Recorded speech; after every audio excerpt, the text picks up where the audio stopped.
Conference ছিল, যেটাতে উনি অংশগ্রহণ করেছিলেন বাংলাদেশের কি চ্যালেঞ্জেস এবং বাংলাদেশের ভবিষ্যতের পরিকল্পনা নিয়ে উনি আলোচনা করেন, যেটা ছিল 11টা থেকে 12টা পর্যন্ত।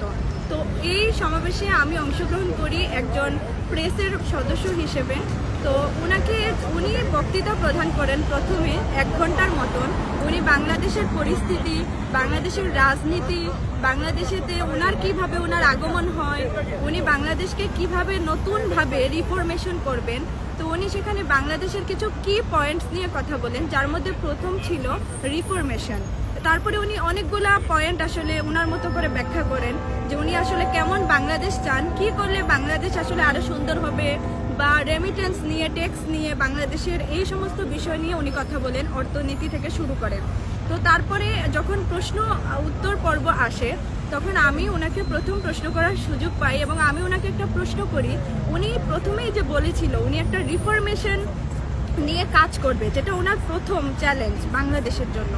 তো তখন আমি ওনাকে ওই রিফরমেশন এজেন্ডা থেকে একটা প্রশ্ন করি, যে যেখানে উনি ঢাকায় 8 আগস্ট 2024 এসে উনি প্রথমেই বলেছিলেন যে আমার মেইন চ্যালেঞ্জেস হচ্ছে বাংলাদেশের সবাইকে ঐক্যবদ্ধ করা।